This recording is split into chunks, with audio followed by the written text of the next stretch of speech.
देखने दो तप। तप की आराधना ऐसी होती है, कितनी बार मुनि बना होगा, पर भाव से एक बार भी मुनि नहीं बन पाया। एक जो आईसीयू के एग्जाम होते हैं ना, जो बहुत सारे एग्जाम होते हैं, सीए का एग्जाम होता है, और सीए के एग्जाम में लाखों बच्चे देते हैं। आईएएस के एग्जाम जो होते हैं, लाखों 3-3, 4-4 लाख बच्चे एग्जाम देते हैं, उसमें से कितने निकलते हैं? बोलो कितने निकलते हैं? बोलो बहुत कम, मुश्किल से 3 लाख बच्चे में से 100 बच्चे क्या होते हैं, और कितनी मेहनत करते बताओ। उन बच्चों से पूछो, दिन को दिन नहीं देखा, रात को रात नहीं देखा, बिल्कुल आंखों में किताब लगी हुई है, 24 घंटे में से 20 घंटे क्या करते हैं? पढ़ाई करते। लाखों रुपए खर्च किया, इस सर के पास जाते, उस सर के पास जाते, इस टीचर के पास, उस विद्यार्थी के पास जाते, फिर भी अंत में जाकर के क्या हाथ लगती है? असफलता। फिर भी नहीं निकलते। फिर मालूम कहाँ आते हैं? दिगंबर मुनिराज महाराज जी ऐसा आशीर्वाद दे दो, सीए में पास हो जाए, इस बार निकल जाए, बस यही दिगंबर मुनिराज का होता है। लाखों लाखों मुनिराज तपस्या करते हैं, उसमें से सिर्फ उंगलियों पर गिनने लायक मुनिराज ही निर्वाण को प्राप्त होते हैं। बाकी स्वर्ग में जाते हैं, फिर मनुष्य बनते हैं, फिर मुनि बनते हैं। हजारों बार का एक क्रम चलता है, तब कभी क्या आता है? नंबर आता है। तो इस मुद्रा को, तो इस मुद्रा से ही कर्म नष्ट होंगे। जो धागा है ना, धागा को तो हम ऐसा तोड़ सकते हैं, परंतु जो बंबई वाली सुतरी आती ना, तो कोई अच्छा हट्टा कट्टा आदमी हो तो 3-4 अंटे साथ में, 3-4 अंटे से वो तोड़ देता है, पर कोई पतला दुबला हो तो कैसे टूटे वो? कैसे टूटे वो?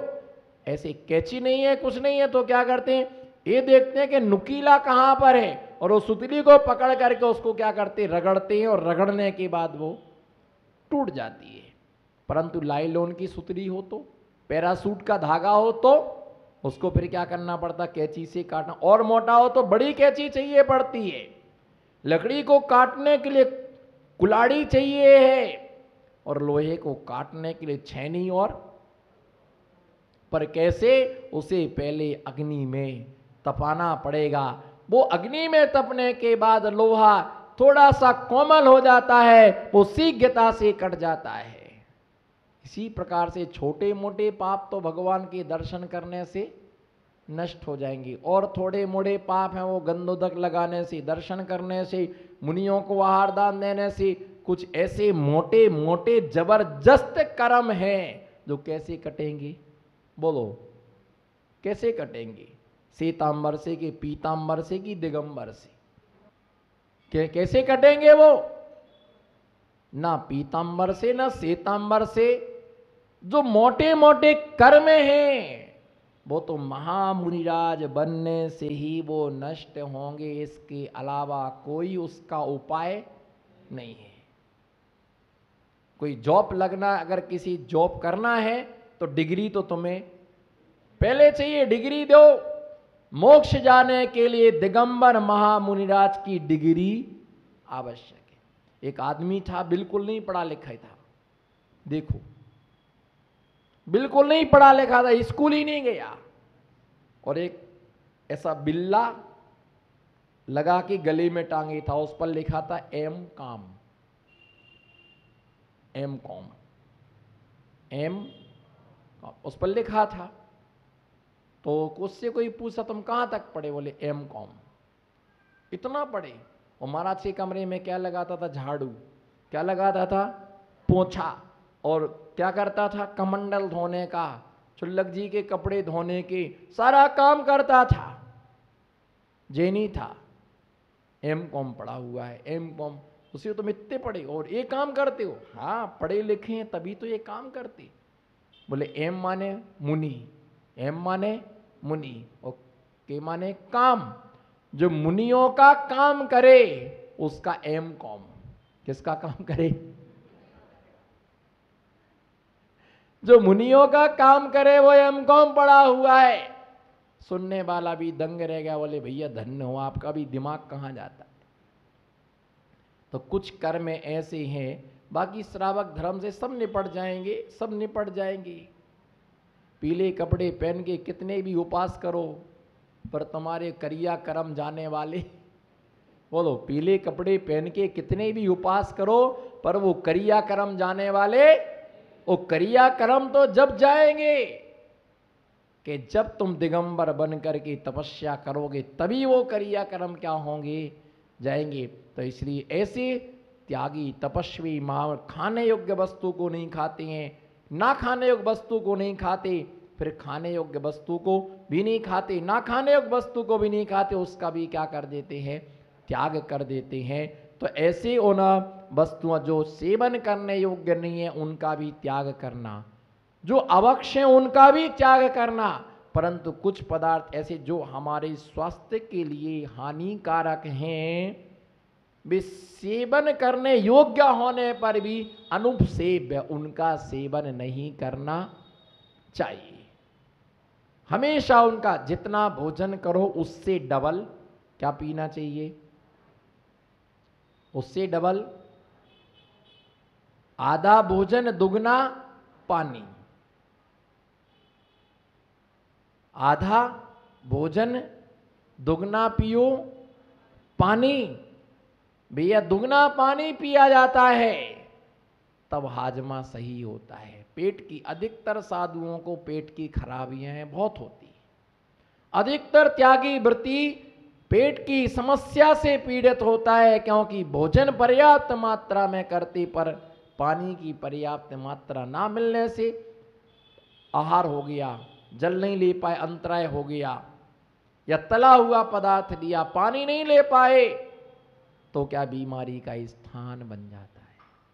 और स्वस्थ बिगड़ने के बाद सुधरने में सालों लग जाती हैं, पर स्वस्थ सुधरता नहीं है। साधुओं को दवाइयां जल्दी से फायदा नहीं करती है। कारण क्या है कि एक टाइम ही भोजन पानी उसी समय, दवाई उसी समय, सब लेना है, तो दवाई क्या नहीं करती है। पर ऐसा काम हो कि दवाइयों का काम ही ना पड़े, बोलो ऐसा काम हो कि दवाइयों का, भोजन मर्यादित और सीमित है तो दवाइयों की आवश्यकता, दवा भी रोए कि हम कहाँ आ गए। अब जो आया भैया एक पुड़िया ला दो, ए भैया एक त्रिफला ला दो, ए भैया एक गोलियां ला दो, एक कैप्सूल ला दो। तुम अपनी चर्या सुधारती नहीं हो और तुम डॉक्टरों से क्या मांगते हो। कई ऐसे साधु रहते दवाई दवाई, उन्हें दवाई ना मिले तो बोलते भोजन ना मिले चलेगा, पर दवाई तो। पर दिगंबरा जैन आचार्य कहते भोजन ही दवा है, बोलो भोजन ही। अब इतना तुम मावा खाओगे तो कैसे काम चलेगा। नहीं हम तो नहीं ले रहे थे, पर क्या करें, उस श्रावक ने क्या कर दिया, डाल दिया। फिर लेना नहीं चाहते थे, पर हमको जबरदस्ती दे दिया। तो मेरे आचर्षि इस विषय में, हमारे आचर्षि कहते थे सामान किसका है, बोलो इधर देखो, आई कांटेक्ट बना के रखो। सामान किसका है, सामान श्रावक का है। अंजलि किसकी है, बोलो। अब देखो लेना है, लेना इच्छा है हमारी लेने की, तो मालूम हम क्या करते, ऐसा खोल लेंगे,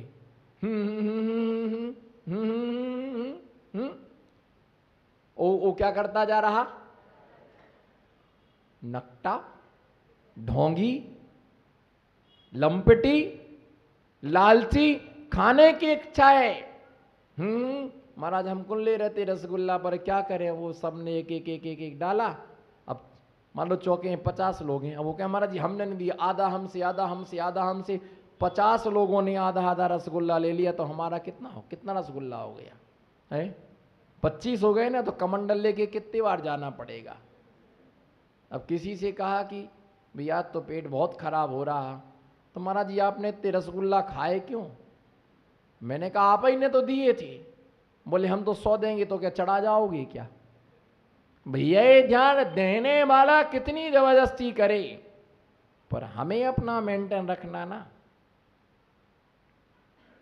हाँ, अगर मान लो 5 लेना है तो 2 लेने के बाद मना करना चालू कर दो तो 3 पर गाड़ी अपने आप रुक जाएगी। और तुम 5 लेने के बाद मना करोगे तो फिर जब देखो तब कमंडल लेके जंगल ही जा रहे, पूरा समय जंगल जंगल में ही निकल जाता, ना सामायिक ना स्वाध्याय। तो भैया साधुओं की चर्या बीमार होती नहीं है, और हो जाए तो जल्दी से ठीक होते नहीं है। तो इसलिए श्रावक जन भी सावधानता पूर्वक और साधु जन भी अपनी चर्या के लिए सावधानता पूर्वक करते। वो कोई ऐसी सामग्री लेते उनके लिए अभिप्राय पूर्वक उससे निर्वृत्त होती हैं, और भोग परिमाण का श्रावक भी व्रत नियम बनाते। तो इस प्रकार से इस धर्म का पालन, इस व्रत का पालन हमें नियम से करना। मनुष्य जीवन का पाना अत्यंत दुर्लभ होता है। मनुष्य जीवन की प्राप्ति कई जन्मों की पुरुषार्थ से एक पावन और पवित्र पर्याय प्राप्त होती है, और मनुष्य जीवन के लिए प्राप्त करके जो व्यक्ति व्यर्थ में इसके लिए गमाता है वह उसकी मूर्खता ही सिद्ध होती है। ज्ञानी जीवा अपनी जिंदगी का एक समय भी व्यर्थ में नहीं गमाता है, एक एक क्षण उसका उपयोग करता है, क्योंकि जो समय निकल जाता है वह समय लौट करके, बोलो, जो समय निकल जाता है वह समय दूसरी बार लौट करके नहीं आता है। जैसी आपके सामने दृष्टांत है, बच्चों को देख करके अपना बचपन याद आता है। बोलो, बच्चों को देख करके बचपन याद आता है। और कोई व्यक्ति डॉक्टर से कहे आप 5 लाख ले लो, लेकिन 50 साल की उम्र 5 साल पर ला दो, 5 लाख रुपए ले लीजिएगा पर हमारा बचपन हमारा वापस ला दीजिएगा, तो वह डॉक्टर कहेगा कि संभव नहीं है। जो समय निकल गया है वह लौट करके दूसरी बार नहीं आता है। मनुष्य पर्याय बहुत जन्म के पुण्य से प्राप्त होती है। कोई इसका सदुपयोग करता है, कोई इसका दुरुपयोग करता है, समय के लिए व्यर्थ में गमाता है। खाना पीना सोना, मस्ती में मस्त रहना। बोलो, सोना, चारों बोलना, मस्ती में मस्त रहना इतना ही नहीं बोलना है। बोलो, खाना पीना सोना और अपनी मस्ती में मस्त रहना।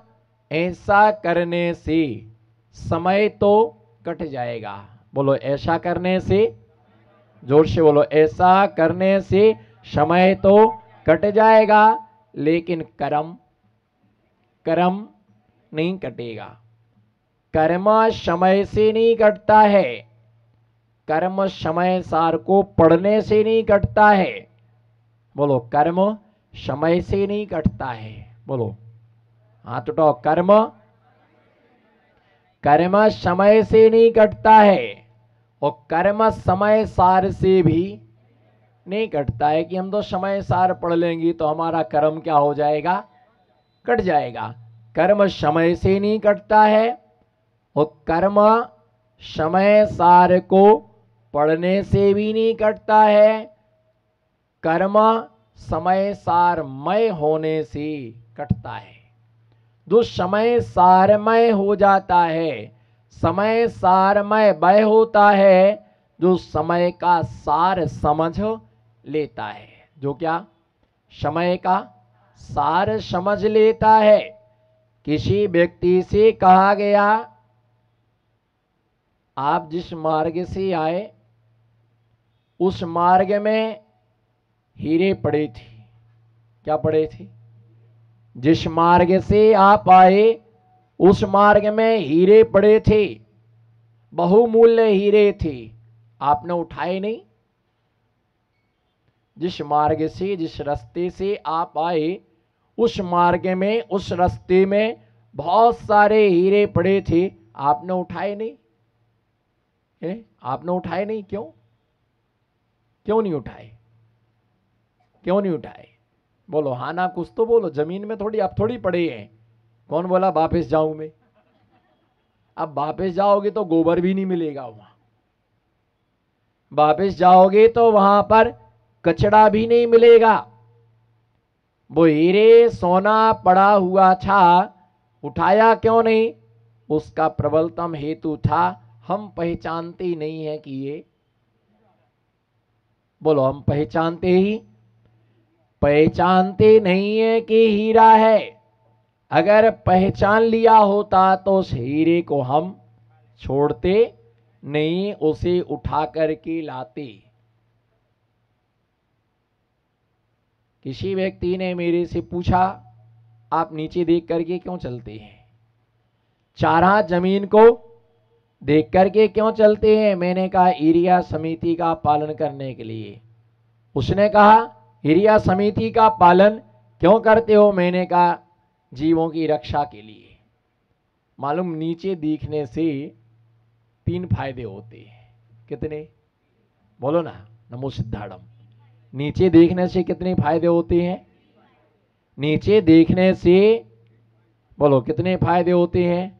कौन कौन से बताओ? फिर कैसे बोला आपने ये 3 फायदे होते हैं? नीचे देखने से, नीचे देखें 3 गुण। बोलो जोर से, नमो सिद्धांत। नीचे देखे 3 गुण। पड़ी वस्तु दिख जाए, नीचे देखे 3 गुण। पड़ी वस्तु दिख जाए, ठोकर लगने से बचें, जीव जंतु बच जाए।